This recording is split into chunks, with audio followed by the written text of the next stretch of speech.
This year, with Sony's new 2022 TVs, they have also announced the Sony Bravia Spy Cam.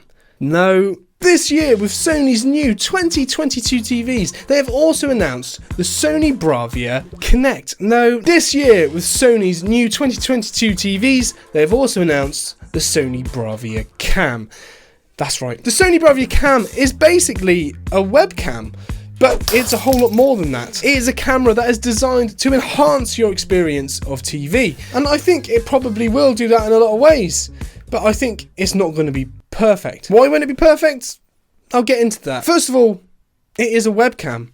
You use it for video calls. That is going to be one of the main features from it. And in this sort of COVID times that we live and the sort of working from home, this type of thing, is actually probably going to be a very good feature for a lot of people. But that is not all it does. We've had webcams for years.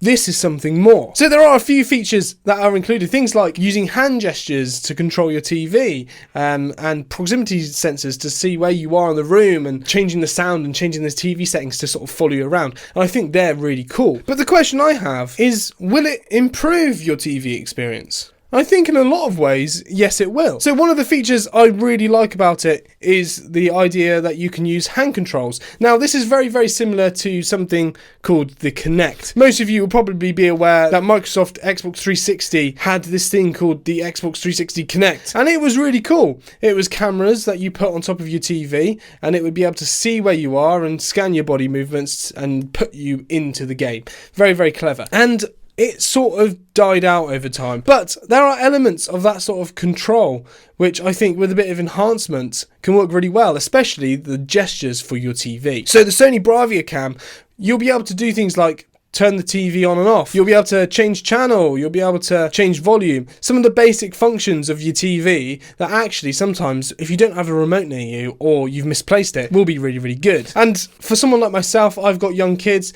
and the remote is often going walkabouts. So that type of feature would be brilliant. I currently use Alexa with my TV, and if you've got a TV that supports it, it is brilliant because you can get Alexa to turn off the TV and stuff like that. But if you don't have that in your home, or actually you just don't want to be using your voice to do stuff, it's actually a very, very good alternative to that. I think that would be really useful. One of the benefits of being able to track where people are in the room is that it can see whether you are too close to the TV. Probably not necessarily going to be the case for adults, but for young children who like to sit this close to the TV and you're constantly having a go at them, the camera will actually encourage them and boot them back into the room. It does this by blocking off a large section of the screen. So when the kids are sat too close, they won't be able to watch it. So they'll have to move back and they'll eventually learn just to not sit next to the TV. Genius. There is a slight issue with that just sort of popped into my head. So if I'm watching TV and the kid goes and sits next to the TV, that means I'm not going to be able to watch TV.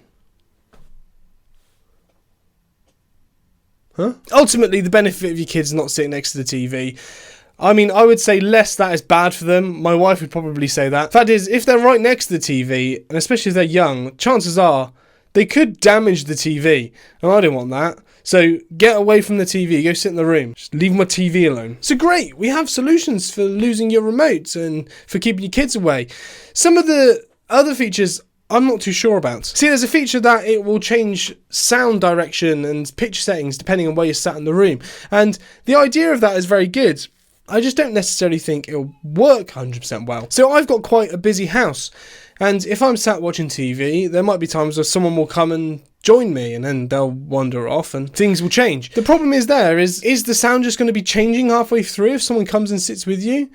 And is that going to sort of deter you from the immersion of the TV? I don't know, I haven't experienced it. I imagine that would probably be quite annoying if it's constantly changing. And then there's some other sort of perfectionist things like, is it actually going to work? Now, the reason I say this is that as much as technology has advanced, and it probably has advanced a lot more since the Xbox Kinect came out, and that was very, very good, there are always things that sort of get in the way with these sort of camera-based technologies, and that is things like obstructions. They literally get in the way. What happens if you walk behind a counter or behind the sofa?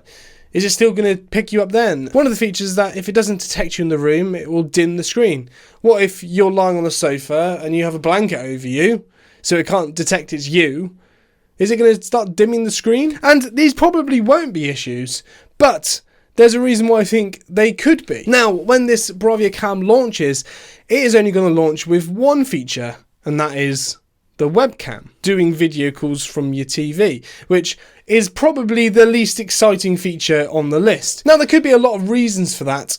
I think the reason probably is that it's not finished. They're saying that later on in the year with the firmware update they'll bring all of the other features in, but why aren't they available at launch? What's wrong with them? Have they not perfected them yet? So I think, in all likelihood, there will be some issues.